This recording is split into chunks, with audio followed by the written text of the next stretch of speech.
thought I might as well wait in the office out here where it's a little bit warmer. I've got the heater on.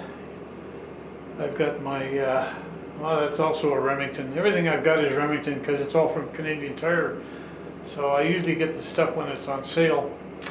So just sitting in my office out here, and the engine's getting nicely preheated. And the interior of the cabin, I've used the normal tile heater that I've got in there that's doing the, under the seats in the back to kind of heat the battery up, and then it'll just spread over into the rest of the cabin. It's already nice and warm in the cabin, so that's a good thing. So I got the generator running the tile heater for the cabin. I've got the solar power providing the electricity for the engine heater. And well, there you go. This is my Remington heater. It runs off of a 20 pound 20 or 25 pounds, I can't remember, I think it's 20, propane tank. And that heats this office quite nicely. It's sort of my man cave, you might say.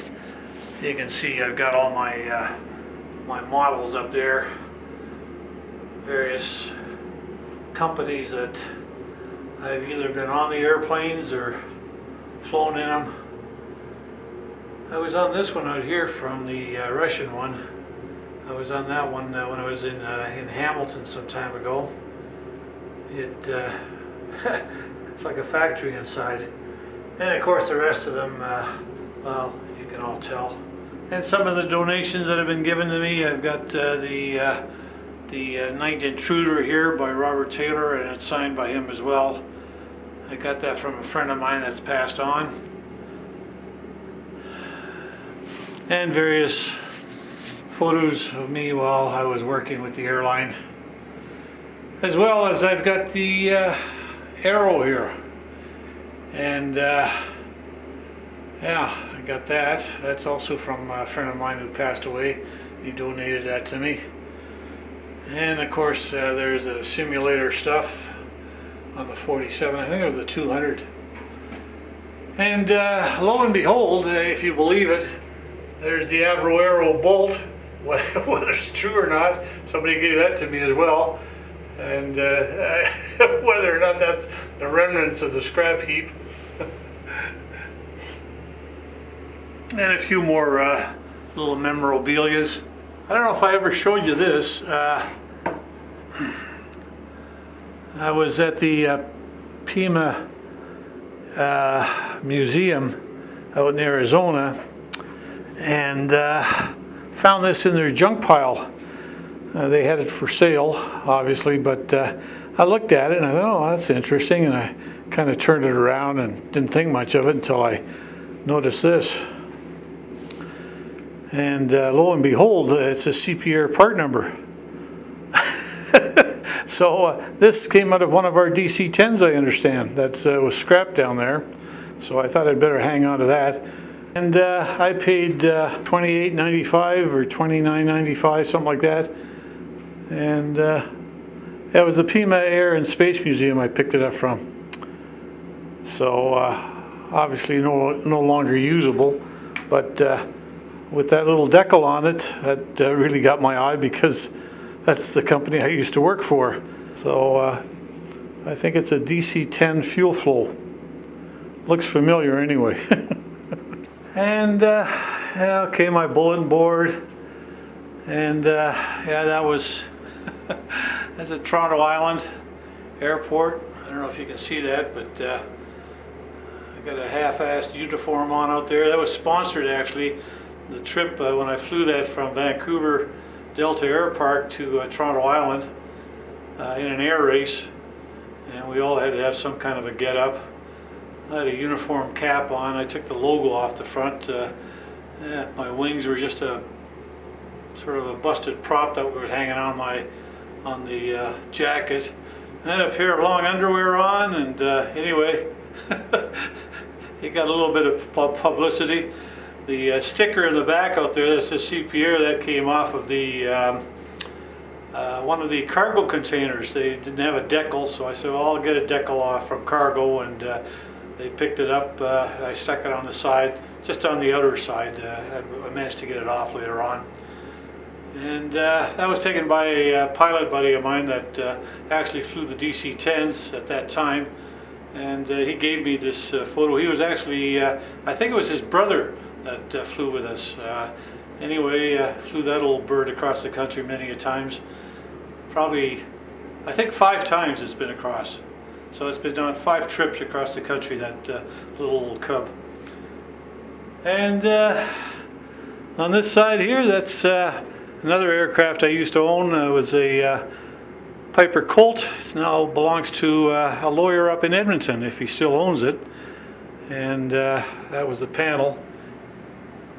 Actually, it was a nice little panel that I put together. And of course, the Young Eagle certificate for Ace, Ben. And of course, he's been dying to get back out here, but unfortunately, with all this stuff that's going on nowadays, we have to, I guess, wait until things turn back to normal, hopefully. So I'm going to head back off into the hangar now and just see how the heating's coming. I think I've had about an hour or so on it now. We'll see on the airplane. Carburetor heat's going. Let's see, and I've got my section load. Okay, vacuum's okay, carburetor heat, oil temperature. Circuit breakers are all in. And we'll be using runway 16, so that means a backtrack. Doors, windows, okay. Vulcan traffic, Cherokee, Charlie, November, taxiing from the ramp, and we'll be doing a backtrack for runway 16.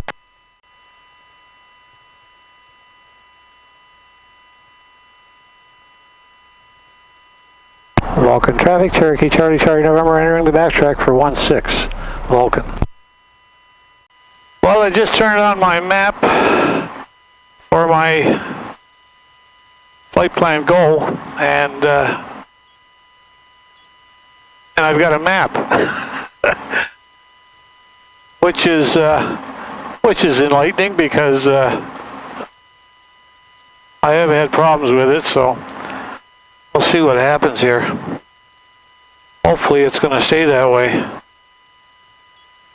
Yeah, I'm doing a backtrack for runway 16 right now. I did have an aircraft in the circuit that was using 3-4, but that wind is pretty stiff coming down, but I think they were doing maybe a little bit of tailwind practice. I was always told out the big end. That's, fly out the big end, but I don't know.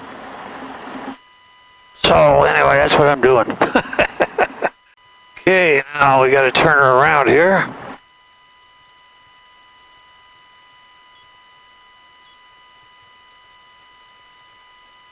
Okay, it's straight ahead. That's runway 16, it says, so let's see if I got everything ready here. Takeoff. Avionics GPS set. Put that on alt. Fuel pumps on, lights are on, parking brake. Okay, pitot heat, lights as required, mixture. Okay. Doors, windows are closed. Okay, I can put the time down. Vulcan traffic, Cherokee, Charlie, November, departing runway 16. It'll be a straight out departure, and we'll be climbing to 5,500. Vulcan traffic, Charlie, November.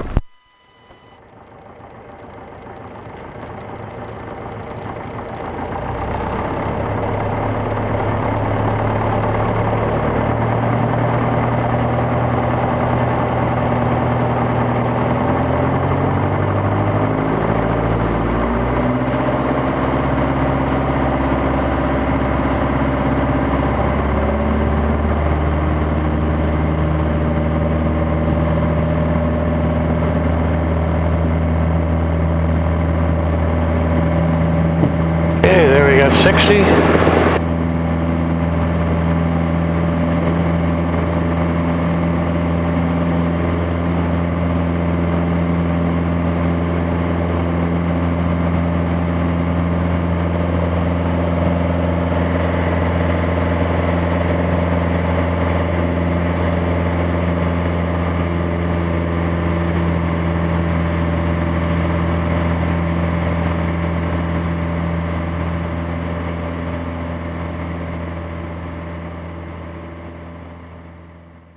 Just checking to see if I remember to turn it on. And I did. Got a little heat in here. And Vulcan traffic, Cherokee Charlie November, where we're about 8 nautical miles southeast of Vulcan at this time, 5,500, and proceeding southeast bound. Vulcan traffic, Cherokee Charlie November, changing en route. Well, there you are, folks. That's what it's looking like at this point in time. It's not the best day. There's a little bit of low clouds hanging around, but nothing significant. The sun is out, but as time progresses, later on this week we're supposed to get a little bit of snow, but I thought, hey, it's time to get up there, you know. It's, I don't know. I like my little jaunt just to get up for an hour. Vulcan traffic, Zulu Romeo Echo on the initial climb, departing to High River. Vulcan traffic.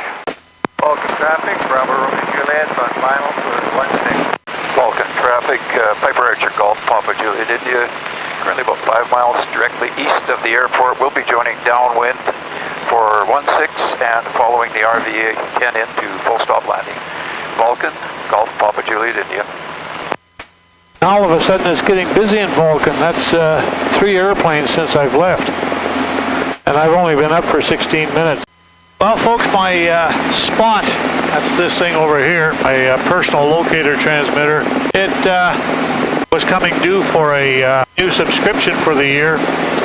And of course, since I've had it, which has been quite a while, that price just seems to go up and up and up. And of course, it's in US dollars, so anyway, it was going to cost about 176 bucks, I think it was, for the renewal, which would equate to, well, let's see, another 25% on top of that. So you're looking over 200 bucks for the year. And I just thought, you know, this is getting kind of silly. I mean, all I seem to be doing is going, you know, little short hops from here to there because of the situation we have downstairs. So I thought, well, this year I'm just going to cancel it for the year because my doubts are there for Oshkosh. I'm not saying it's not going to happen. I'm just saying for us to go down there, that's probably another barricade they're going to throw in, that you have to have inoculations, and you know, there's enough stuff going on already that makes it kind of difficult to get there. So I thought, well, that ain't probably going to happen unless we go back to the norm. If we go back to the norm, I'll show up. But if we don't go back to the norm, then no, I'm not going. But hopefully it will get back to norm. Let's put it that way. Then we'll. The idea was I'll pay the 25 bucks to hook up again and so forth. So anyway, I phoned them up because I tried to cancel it online because I've got this continuing type of subscription, you know, where every year it just keeps on going automatically, and they just let you know a few months in advance that they'll be taking so much off your credit card. So anyway, I called them up and they were very good. I said, well, look, you know, I said, I'm just an old retired fart, you know, and I'm not going anywhere these days because of the situation. And so they were quite good. They said to me, oh, not to worry, you know, look, if we drop the price. And I had no idea this was going to happen, folks. I didn't really.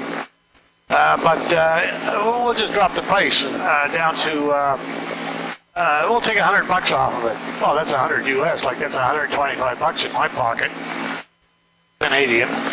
So I said, well, for that amount, I said, I think I can afford it. So if you wanted to go that route, that's fine by me. But I didn't see that package available online. And they said, no, well, you've been a subscriber so long, blah, blah, blah, blah. So we'll give you a break because of the situation. So they did. Now, I know this has happened over the past. I mean, you can phone up like your insurance company as well for your cars, and they'll give you a break because nobody's really doing that much driving these days. So anyway, bottom line is they gave me a good discount, so I just kept it for another year. So hopefully I'll be able to use it because, you know, when you're doing long distance type stuff, it's nice to be able to have that personal locator transmitter. So anyway, I've got it ticking away here, and it's working fine.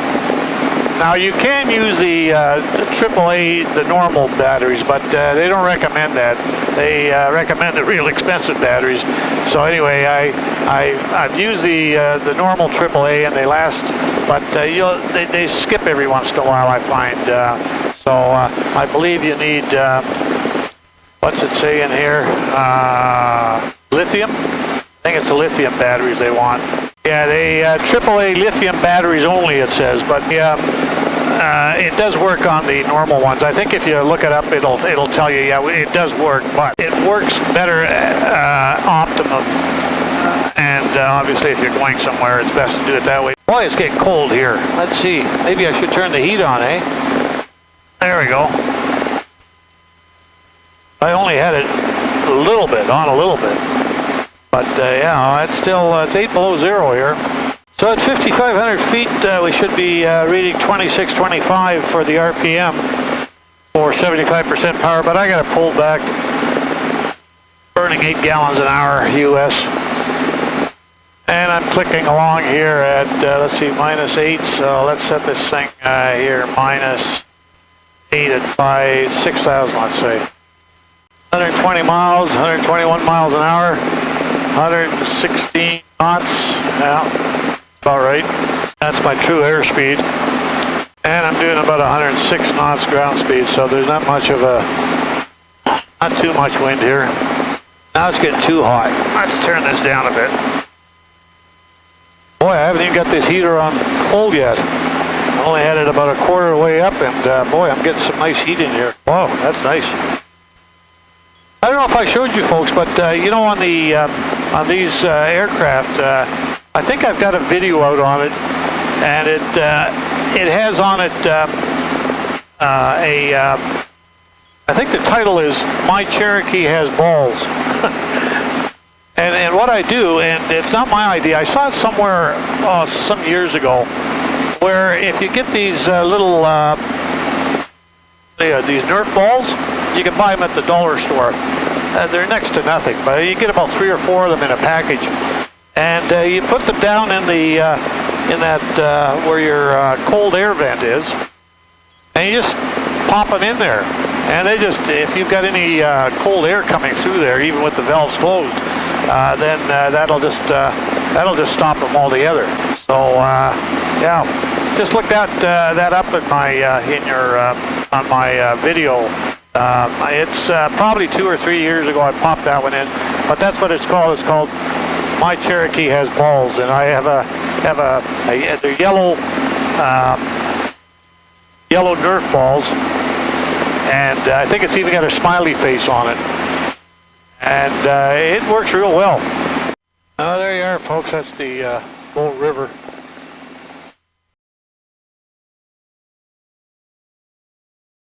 Meandering through the prairies out here.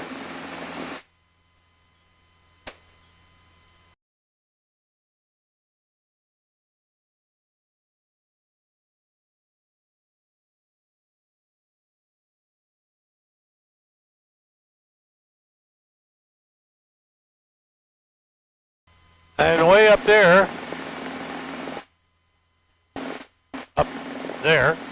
is Calgary.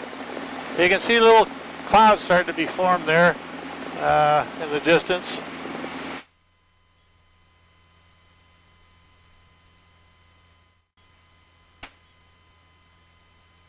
And the difference in altitude here for above sea level, once you get up in this area, it's 1,000 feet lower. So the difference between Bassano, which is only like a 30-minute hop or so, northeast of Vulcan, it's like 2,400 feet for the airport elevation and 3,400 feet for Vulcan.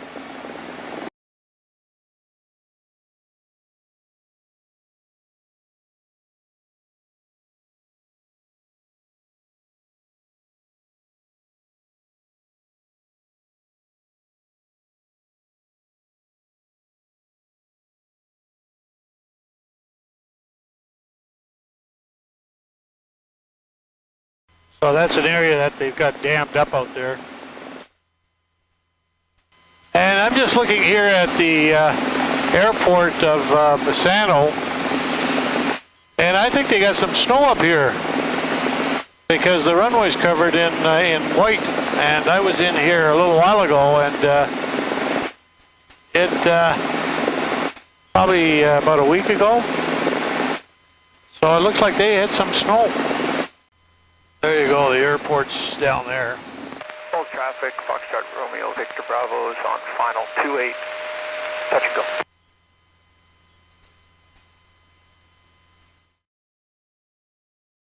And if you look ahead of us, you can see that looks like snow up ahead. Sunny down south, but once you get down, like I can just show you here, there you are, that's what it looks like to the south, the sun is shining.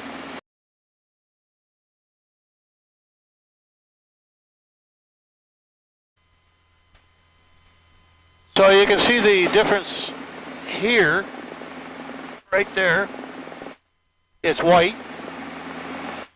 And as you go south, you can see gradually the field's becoming more brown. Here, if you look here, just ahead of the wing, it's all white basically.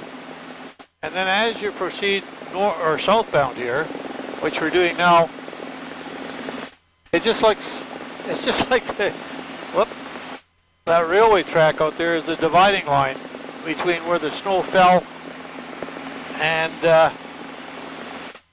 where it stopped, which is fine by me because I'm down south.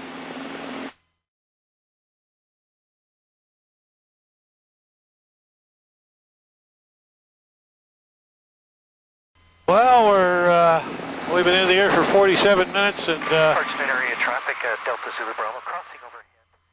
about 47 minutes now, and we got about another 16 minutes to go before we get to Vulcan, overhead Vulcan. Just coming back, coming up to Lake McGregor again, which you've seen plenty of times because this is my normal little route when I want to go out and do a little bit of flying and get away from it all. So when we go back, we'll probably have to fuel up.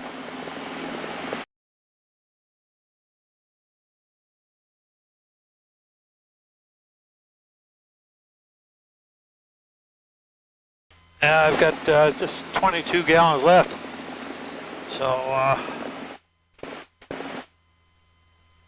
that's just under half tanks.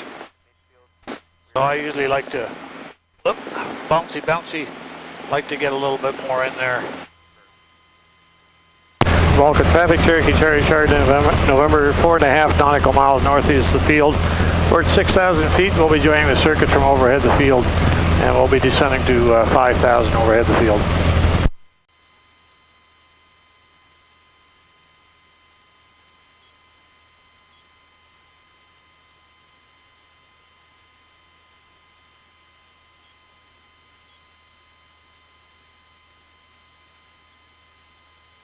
Welcome traffic, Cardinal Foxtrot X-ray Tango is about a mile east of the town of Vulcan, flying over the town of Vulcan and crossing midfield on 4,500, heading west on conflict call Foxtrot X-ray Tango. Okay, I'm sorry, there traffic over Vulcan. I'm just overhead the field now at 5,000 feet. What runway are you using? I'm on 4,500 and I'm over the town heading west. Okay, are you landing in Vulcan? No, I'm heading to High River. Okay, we'll maintain 5,000 feet. We're just overhead the airport now, and we're joining for a left-hand downwind runway 16 Vulcan. I have you in sight. I'm 500 feet lower and we're heading opposite direction now. Okay, yeah, I got you in sight there too. Okay, thanks a lot. Thank you. Thank you.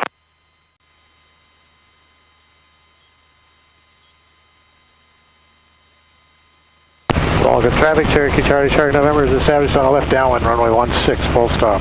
Vulcan.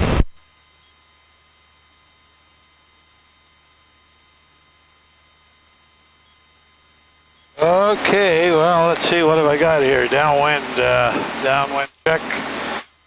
Before landing, approach, seat belts, fuel pumps on, lights are all on, fuel selectors. Fullest trip set mixture is rich. Flaps as required, yeah, okay. Well, I gotta get flaps.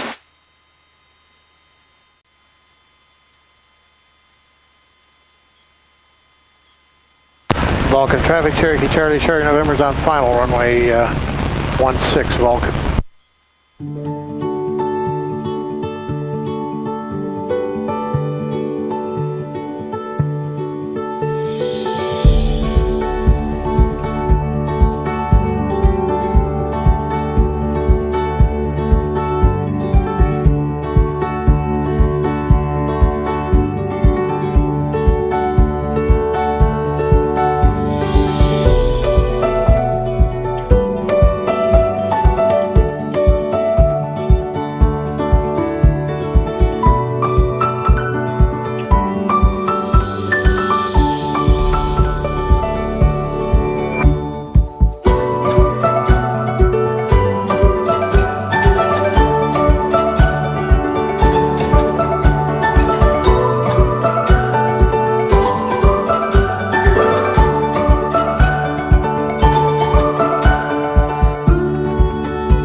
Definitely coming down 16 because I'm only doing 56 knots ground speed here.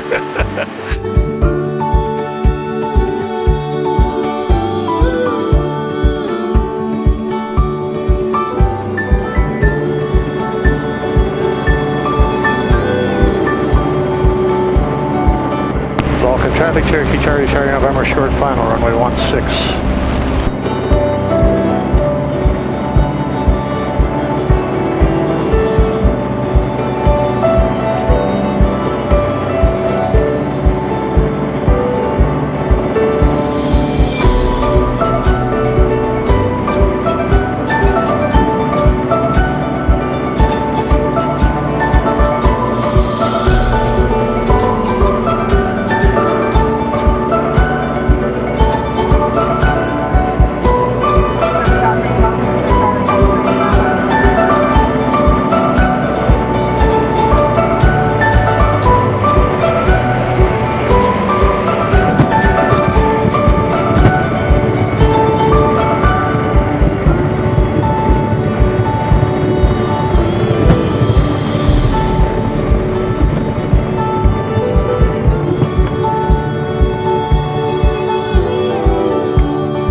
And Vulcan traffic, Cherokee Charlie Shark November's clearing runway 16, Vulcan for the ramp.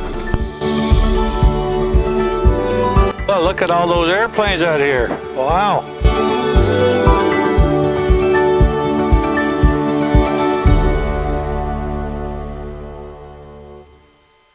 Thanks for coming along again. I'm going to fuel up the airplane, then we'll just take her back to the hangar, and we'll see you next time I get up there.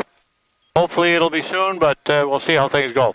Anyway, thanks again, and try to hit the subscribe button there in the bottom right of your screen. I'll see you next time. Bye now.